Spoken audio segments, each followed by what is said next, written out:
অসমৰ মুখ্যমন্ত্ৰী হিমন্ত বিশ্ব শৰ্মা যেতিয়াই ৰাজনৈতিক সংকটত পৰে তেতিয়াই দেখা যায় এই বদৰুদ্দিন আজমল নামৰ বস্তুটো ৰাইজৰ আগত থিয় হয়, সংবাদ মাধ্যমৰ আগত থিয় হয়। মই অসমৰ প্ৰতিজন মানুহে যদি আজি হিমন্ত বিশ্ব শৰ্মাৰ মোবাইল চেক কৰে আৰু বদৰুদ্দিন আজমল চাহাবৰ মোবাইল চেক কৰে, এই দুই এদিনত সঘনাই যোগাযোগ চলাটো নিশ্চিত হয়। গতিকে বদৰুদ্দিন আজমল ডাঙৰীয়াই মৰণা এজন, তেওঁ আলিম, মুছলমান সমাজৰ আলিম সমাজক আমি সন্মান কৰোঁ। কিন্তু এই বদৰুদ্দিন আজমল চাহাবে শেহতীয়া মন্তব্যই আচলতে আলিম সমাজক লজ্জানত কৰিছে, অসমৰ মুছলমান সমাজক লজ্জানত কৰিছে। কেতিয়াবা তেওঁ হিমন্তৰ নিৰ্দেশত মুছলমানৰ ল'ৰা ছোৱালী, হিন্দুৰ ল'ৰা ছোৱালী দেখিলে তেজ গৰম হয়, ধৰ্ষণ কৰিবলৈ মন যায়। হিন্দুৰ ছোৱালী 30-40 বছৰলৈকে বিয়া নিদিয়ে, হিন্দুৰ ল'ৰাসকলে বোৱাৰীসকলৰ লগত পৰকীয়া কৰে। কেতিয়াবা তেওঁ কঁকালৰ শক্তি প্ৰদৰ্শন কৰিবলৈ হিমন্ত বিশ্ব শৰ্মাৰ ঘৰত ছোৱালী যোগান ধৰাৰ কথা কয়। মই বদৰুদ্দিন আজমল ডাঙৰীয়াক প্ৰশ্ন কৰিব বিচাৰিছোঁ, আপুনি যে কঁকালৰ জোৰ দেখুৱাৰ কাৰণে হিমন্ত বিশ্ব শৰ্মাক ছোৱালী যোগান ধৰাৰ কথা কৈছিল, আমাৰ ছোৱালী যোগান ধৰিম, আমাৰ ছোৱালী দি আহিম বুলি কৈছিল, সেই ছোৱালী কাৰ ছোৱালী? কোনজন ছোৱালীৰ কথা কৈছে? কোনটো সমাজৰ ছোৱালীৰ কথা কৈছে? প্ৰশ্ন কৰিছোঁ বদৰুদ্দিন আজমল ডাঙৰীয়াই।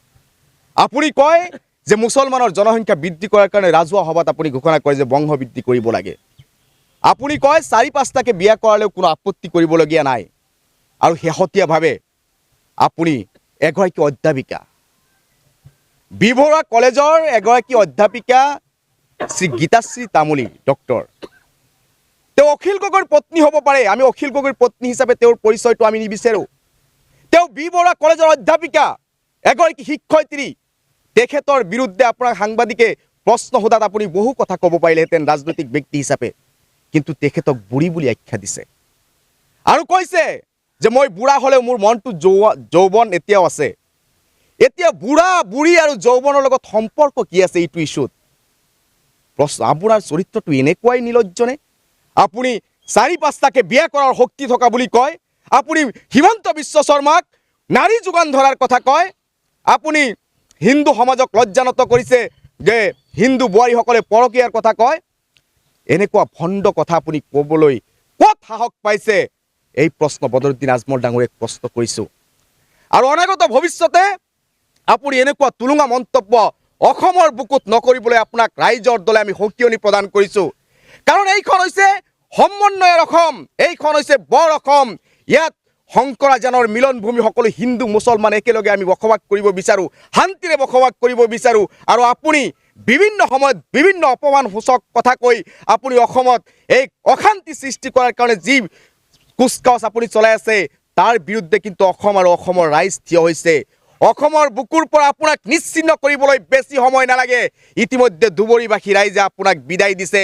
গোটেই অসমৰ পৰা আপোনাক আৰু আপোনাৰ দলক বিদায় দিবলৈ মানুহ এতিয়া সংকল্পবদ্ধ হৈছে। আৰু অসমখন শান্তি ৰখাৰ স্বাৰ্থত অসমবাসী ৰাইজক মই আহ্বান জনাম, এনেকুৱা সাম্প্ৰদায়িক ৰাজনীতি কৰা, হিমন্তৰ লগত সদায় পৰকীয়াত ব্যস্ত থকা, লিংলাং কৰি থকা হিমন্ত বিশ্ব শৰ্মা আৰু বদৰুদ্দিন আজমলে অসমখনক আচলতে লুটি পুটি খাই অসমখনৰ মানুহক এক সংঘাতময় পৰিৱেশৰ মাজলৈ ঠেলি দিবলৈ যি কুচকাৱাজ আৰম্ভ কৰিছে, যি ব্লু প্ৰিণ্ট আৰম্ভ কৰিছে, তাৰ বিৰুদ্ধে অসমবাসী ৰাইজ ওলাই আহিব লাগে। আৰু অসমবাসী ৰাইজক মই আহ্বান জনাইছোঁ, এনেকুৱা সাম্প্ৰদায়িক ৰাজনীতিক নেতাসকলক বিদায় দি সুস্থ সবল অসম গঢ়াৰ স্বাৰ্থত সকলোৱে আপোনালোকে ধৰ্মনিৰপেক্ষ ৰাজনৈতিক ক্ষেত্ৰখনক বিশ্বাস ৰাখি অসমক আপোনাৰ আগুৱাই লৈ যোৱাৰ কাৰণে সংকল্প লোৱাৰ এতিয়া সময় সমাগত। গতিকে বদৰুদ্দিন আজমল ডাঙৰীয়াক শেষৰবাৰৰ কাৰণে মই সকিয়নি প্ৰদান কৰিছোঁ যে আপুনি সেই হিমন্ত বিশ্ব শৰ্মাৰ চতুলিটিত যি ভণ্ড কথা, যি চৰিত্ৰহীন আপুনি